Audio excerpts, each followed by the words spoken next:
हल्द्वानी के बुद्ध पार्क में, जहां पर गोलापार से अंतर्राष्ट्रीय बस स्टेशन का स्थान बदलकर अन्य करने पर एक दिवसीय धरना प्रदर्शन कांग्रेस के वरिष्ठ अधिकारियों एवं कार्यकर्ताओं के द्वारा गोलापार से काफ़ी संख्या में लोग एकत्रित हुए और उनकी एक ही मांग है कि ISBT गोलापार में ही बनाया जाए, जिसको लेके एक दिवसीय सांकेतिक धरना प्रदर्शन किया गया है। आइए जानते हैं कि इनकी क्या मांग है और ये क्या चाहते हैं। मैं रिपोर्टर अतुल अग्रवाल, कुमाऊं गढ़वाल दर्पण, हल्द्वानी से।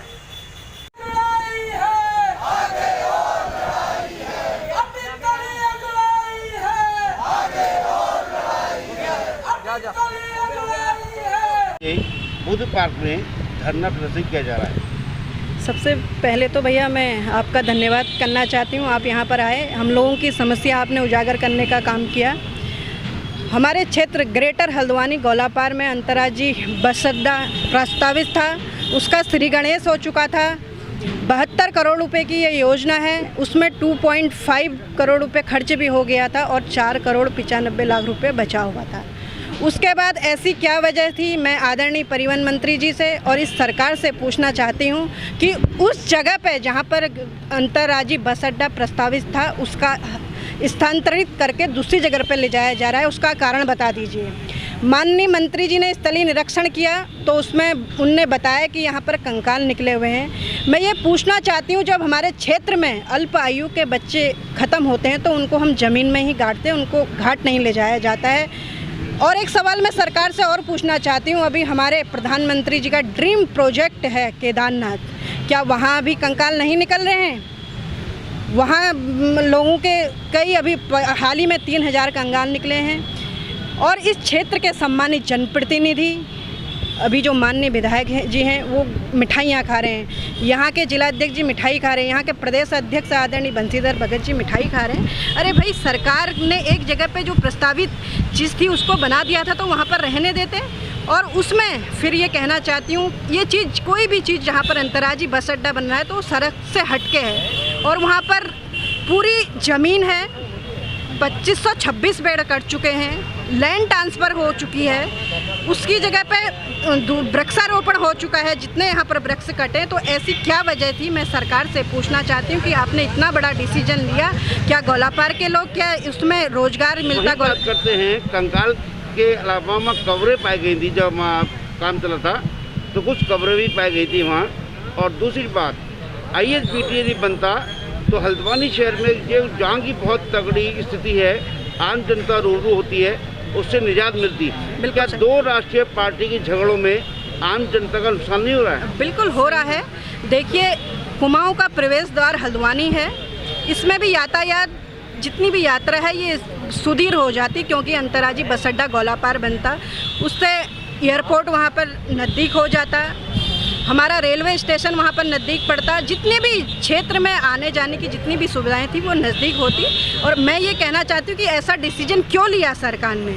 अब बताइए, अब लैंड ट्रांसफ़र की गई है, जनता ने उम्मीद लगा रखी थी, इनने ये बोला था कि हम लोग क्षेत्र में विकास करेंगे, विकास कार्य तो कुछ भी नहीं करे, जो विकास हुए थे वो भी यहाँ से ले जाने का काम कर रहे हैं। धरने की आज कोई भी सरकार अनदेखी करती है तो अगला कदम आपका क्या होगा? देखिए, हम लोग हाईकोर्ट में हमारी PIL दायर की गई है, उसमें 1 साल 2 महीने से तारीखें नहीं लगी हुई थी, तो उसके बाद हम लोग सुप्रीम कोर्ट जाएंगे, NGT में जाएंगे। ऐसा कुछ नहीं है, हमारे पेपर पे इसका डिसीजन आएगा और क्षेत्र की सम्मानित जनता और सभी लोगों का हमें सहयोग मिल रहा है, मैं उनका भी धन्यवाद कहना चाहती हूँ। 2 अक्टूबर को प्रदेश के मुख्यमंत्री आए थे, वो घोषणा कर रहे हैं कि ISBT जल्द ही बनने वाला है, इसको क्या समझा जाए? देखिए, उनकी कई घोषणाएं हैं, 6 साल से वो घोषणाएं कर रहे हैं, 4 साल ये प्रदेश की सरकार हो गई है, वहाँ भी केंद्र में भी कर रहे हैं, कोई भी घोषणाएं धरातल में नहीं उतर रही। देखो, हमारा किसान परेशान है, महिलाएं सब परेशान है, युवा भाई परेशान है, रोजगार है नहीं, तो उनकी घोषणाएं हैं और काम कुछ नहीं है धरातल में। सीधे सीधे 2022 में हमारे सारे क्षेत्र की जनता कांग्रेस की उधर को देख रही है और कांग्रेस प्रचंड बहुमत में आके अपनी सरकार बनाएगी। किस बात को लेकर धरना प्रदर्शन किया जा रहा है? ये जो धरना प्रदर्शन गोलापार क्षेत्र की जनता की तरफ से किया जा रहा है, जो ISBT का निर्माण कार्य गोलापार में चल चुका था। भाजपा सरकार ने बदले की भावना से उसको दूसरे क्षेत्र में ट्रांसफ़र कर दिया। जो भाजपा के जो यहाँ सरकार है वो विकास विरोधी सरकार है, इसलिए जो है हम लोग यहाँ पर आज धरना प्रदर्शन करके सरकार को चेताना चाहते हैं कि अंतर्राज्यीय बस अड्डा जो है वो गोलापार में प्रस्तावित क्षेत्र में ही बने। 2017 में एक प्रोजेक्ट ड्रीम प्रोजेक्ट पास किया गया था ISBT गोलापार में, लेकिन वो रोक दिया गया। क्या कारण है इसका? ऐसा है, सरकार की हठधर्मिता के कारण जो 250-300 पेड़ों की कुर्बानी दी गई, पेड़ों को काट दिया गया। उसके बावजूद करोड़ों रुपए खर्च होने के बाद जो ये तुगलकी फरमान जारी करके यहाँ से अंतर्राष्ट्रीय बस अड्डे को हटाया गया है, ये गोलापार की क्षेत्रीय जनता के साथ अन्याय है, हल्द्वानी की जनता के साथ अन्याय है। क्योंकि हल्द्वानी क्षेत्र के साथ लगा हुआ गोलापार क्षेत्र था, अंतर्राष्ट्रीय बस अड्डा था और करोड़ों रुपए का खर्च इसमें हो चुका था और योजना बनके तैयार होने जा रही थी, जिसमें पिलर लग चुका था, स्तंभ खड़े हो चुके थे, काम जारी था। उसके बावजूद उस जगह को और जगह स्थानांतरित करना ये सरकार की बहुत बड़ी भूल है। और मैं मानता हूं ये क्षेत्रीय जनता के साथ भी छल किया जा रहा है, क्योंकि जो बेरोजगार लोग थे वो देख रहे थे कि हम कुछ ना कुछ रोजगार खोल लेंगे, हम कुछ ना कुछ काम कर लेंगे।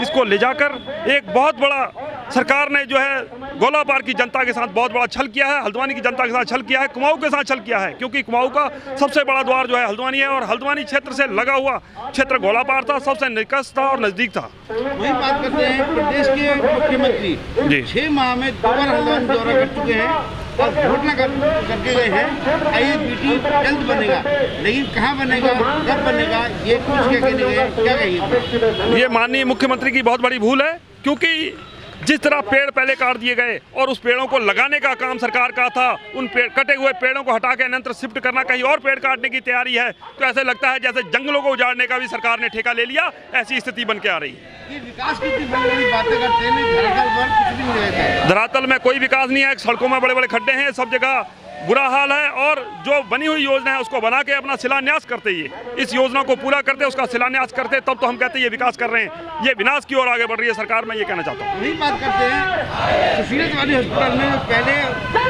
उद्घाटन हो चुका था दवाई वाले का और जन औषधि का, परसों फिर उसका उद्घाटन किया गया। बार बार एक चीज़ का उद्घाटन करना, ये लगता है कि इनको होश ही नहीं है।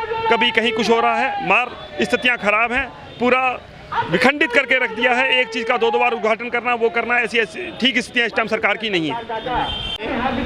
कांग्रेस सरकार के द्वारा एक बहुत बड़ा ड्रीम प्रोजेक्ट पास किया गया था ISBT, लेकिन उसको रोक दिया गया। इसमें क्या कहना आपका? देखिए, बहुत ही दुर्भाग्य की बात है जो ये सरकार जो ऐसा तुगलकी फरमान कर रही है, क्योंकि पूर्ववर्ती सरकार द्वारा माननीय हरीश रावत जी के द्वारा, इंदिरा हृदय जी के द्वारा, माननीय पूर्व मंत्री दुर्गापाल जी के द्वारा जो जिस क्षेत्र का चयन किया गया था, जहाँ के लिए धन भी आवंटन किया गया, अनेकों पेड़ कटे हैं, आज उस क्षेत्र को उपेक्षा कर अन्यत्र बसाया जा रहा है। ये बहुत ही दुर्भाग्य का विषय है।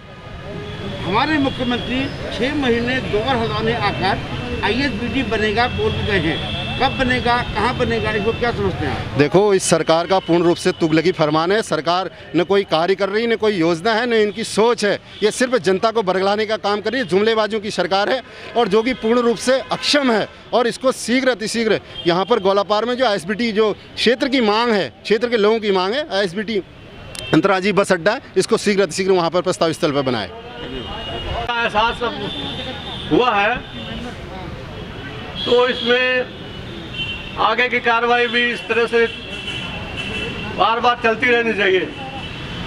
जब तक इसमें कोई सरकार द्वारा सही निर्णय नहीं लिया जाता है, तब तक इसी प्रकार लोगों को एकत्र होकर के और हर बार यहाँ पर आंदोलन में शामिल होना चाहिए, जिससे कम से कम इस सरकारों की नींद खुल सके।